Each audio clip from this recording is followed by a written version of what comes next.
Lots of Christians in America feel Christianity is under attack and that Christians deserve special rights, including tax dollars to support private Christian schools.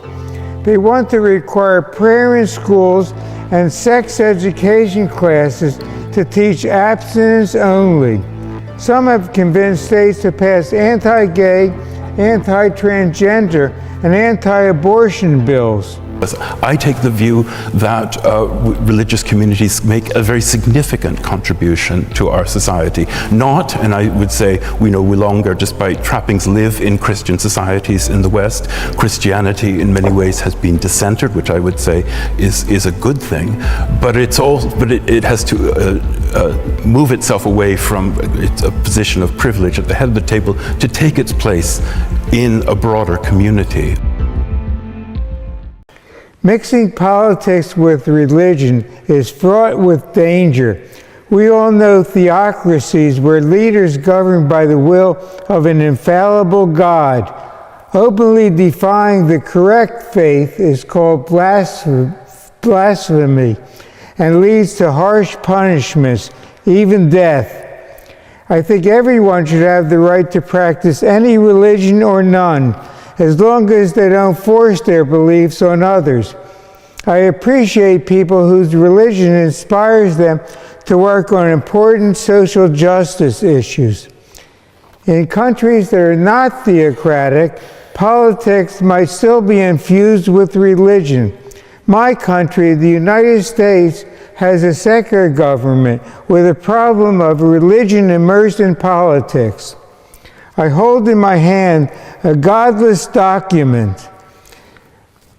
It's the United States Constitution. Our framers established the first nation in history meant to separate religion and government. Authority rests with we the people, the first three words of the Constitution, not without the deity. The only mentions of religion in the Constitution are exclusionary. The First Amendment prohibits the U.S. Congress from making laws respecting an establishment of religion or prohibiting the free exercise thereof. Article 6 prohibits religious tests for public office. That didn't stop some states from putting religious requirements in their state constitutions, including my state. I was a candidate for governor of South Carolina in 1990 to challenge the provision of my state constitution that bars atheists from holding public office. After an 8-year legal battle, I won a unanimous decision in the South Carolina Supreme Court, striking down this unconstitutional religious test requirement. The U.S. Declaration of Independence, which is not a governing document, does refer to a creator endowing people with unalienable rights. The Declaration was a call for rebellion against the British Crown to distinguish us from an empire that asserted the divine right of kings. Our founders were products of the Enlightenment, looking toward reason and evidence from the natural world. Many were deists, referring to nature's God, who set the laws of nature in motion and then retired as deity emeritus. Had they known about evolution and modern science, many would likely have been atheists. In 1954, American President Dwight Eisenhower signed into law the addition of the words "under God" to our Pledge of Allegiance to distinguish us from godless communists. This turned our secular pledge, recited daily by students, into a religious pledge. America is one nation under the Constitution, or maybe under Canada, but we're not one nation under God. Similarly, "In God We Trust" became our controversial national motto in 1956, at the height of the Cold War with the Soviet Union, replacing the more inclusive motto, e pluribus unum, Latin for out of many one. The Ten Commandments are another divisive issue. Many Americans who want them displayed in schools and courts either don't realize or don't care that the first commandment, thou shalt have no other gods, conflicts with the First Amendment, which guarantees the freedom to worship one, many, or no gods. Churches and individuals are certainly free to post the Ten Commandments openly, just not on government buildings. In 2016, Donald Trump became president in large part because of overwhelming support of white Christian evangelicals. Many are also white Christian nationalists who long for the olden days when their white privilege enabled them more easily to discriminate against those of a different race and those with non-Christian or no religious beliefs. These white Christian nationalists are trying to rewrite American history, claiming that the U.S. was formed as a Christian nation. Religion and politics have always been a dangerous mix. History shows that when governments claim divine authority, reason and human rights disappear. During Europe's Middle Ages, questioning the church could mean torture or death. The same pattern appears in modern theocracies like Iran or Saudi Arabia, where laws come from religion, not evidence or human equality. Silverman is right that America's founders built a different model. The Constitution never mentions God. It gives power to the people, not to priests or kings. The founders came out of the Enlightenment, when thinkers like John Locke and Voltaire argued that morality and law should come from reason and experience, not revelation. Science has shown that natural processes, not divine intervention, explain life and the universe. Evolution, proven through genetics and fossils, replaced the old creation story. The Earth is 4.5 billion years old, not a few thousand. No credible evidence shows a supernatural force guiding nations or politics. On January 6, 2021, we learned just how fragile my country's democracy could be, as Donald Trump incited a mob of terrorists to storm our nation's capital in an attempt to overturn the 2020 presidential election. Many were inspired by their white Christian nationalism.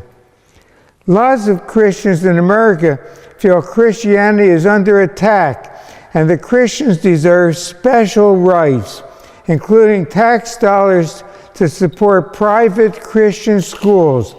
They want to require prayer in schools and sex education classes to teach abstinence only.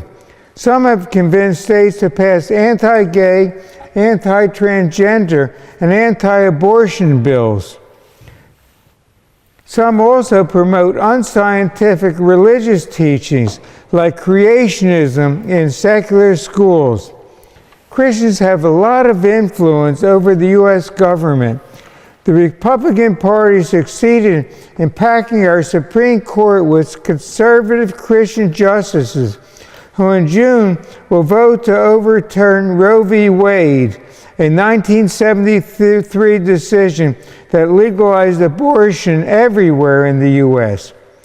Looking at countries around the world shows that religion and politics can make a terrible partnership, and when mixing the two, we often get the worst of both.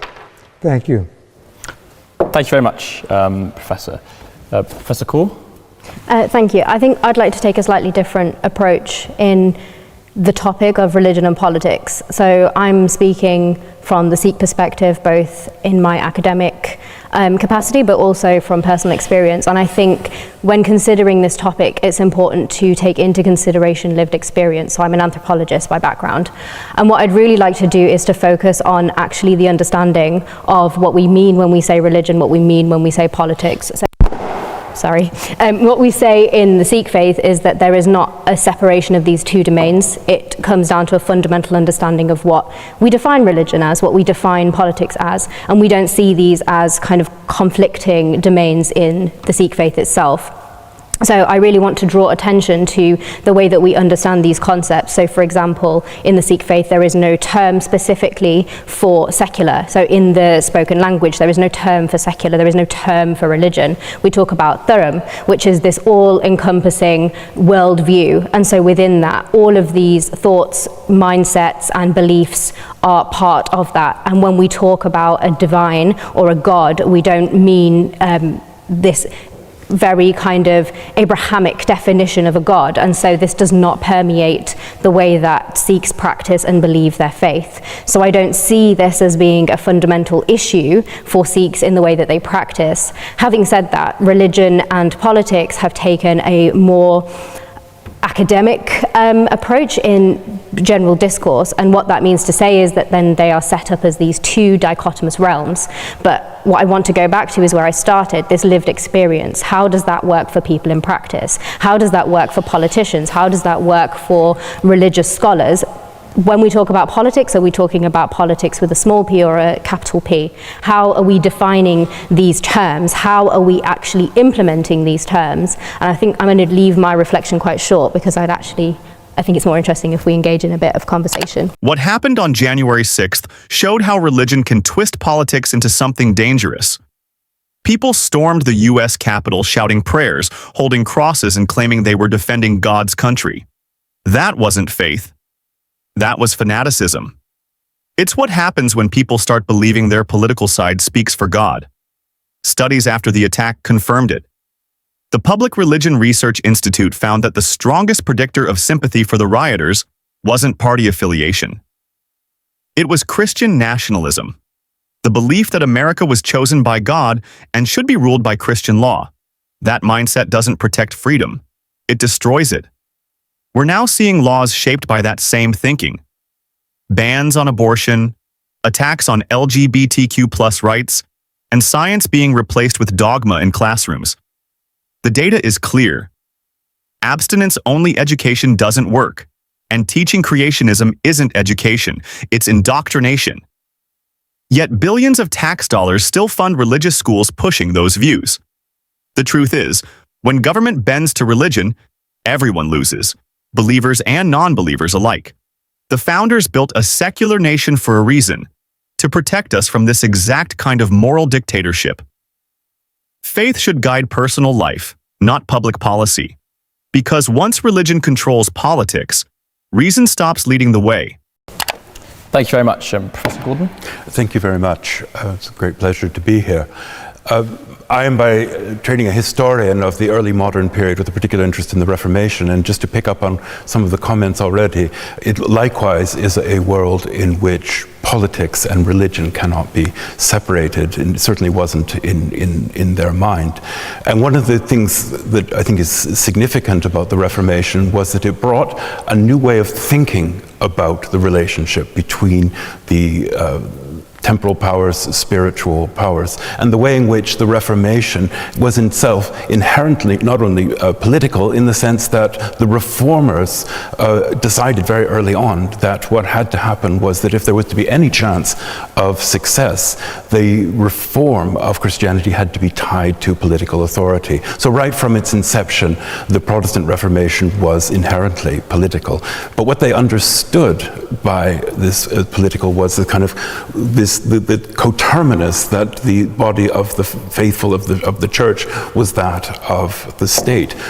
But very quickly, and I'll just make a broad story very short, it became a movement that in many ways ate its own principles, that the Protestant churches, having emerged as a movement of rebellion, as resistance against medieval Catholicism, very quickly instituted itself and began to practice very much many of the things in which it had reacted. Violence, it was putting persecution, it was putting dissent dissenters to death very quickly after the implementation of the Reformation. So this is a subject that interests me very much as a historian of the pre-modern world, is the very sort of fluid relationship between religion and politics, and what have been some of the consequences of that, particularly through the Reformation, the growth of religious diversity, the fragmentation of the Reformation into many different religious movements, which created questions of coexistence. How do you deal with difference in terms of religion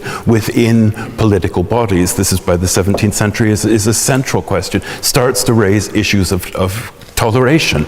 John Locke and some of the early thinkers about this. I'm not saying there's a linear development, but these are the questions of religion and pluralism are very important. And I think that's actually a helpful thing for us to reflect on in our contemporary discussions.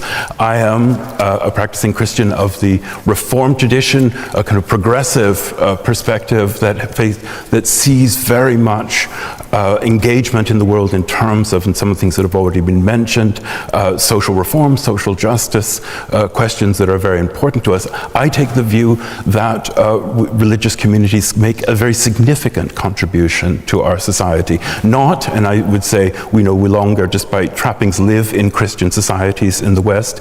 Christianity in many ways has been dissented, which I would say is a good thing, but it has to move itself away from a position of privilege at the head of the table to take its place in a broader community of religious communities and non-religious communities, in offering something which I think can make a significant contribution to our society. Not from, as I say, a place of domination, of privilege or power, but as communities who are actively engaged in a whole range of activities that are of enormous social benefit. So I'm very keen to engage in this conversation in ways in which I think religious communities make a significant contribution to society.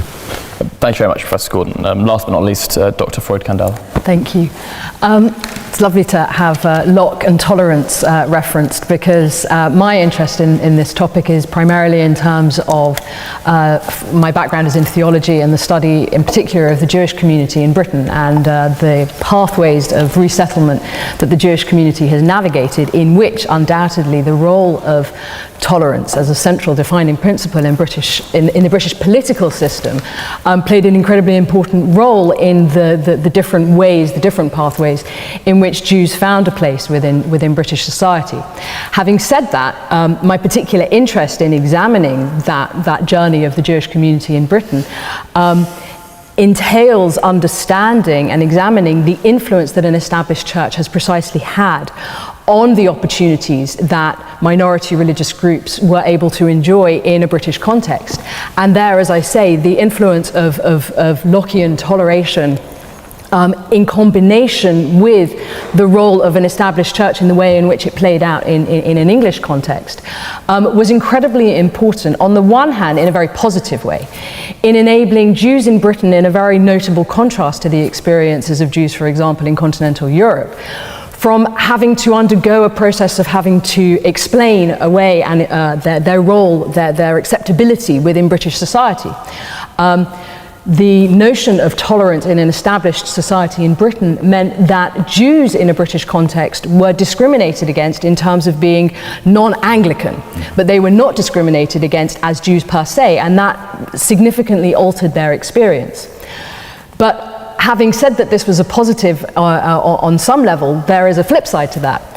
And Bill Williams is a social historian who coined the term the anti-Semitism of tolerance to characterize the Jewish experience in Britain.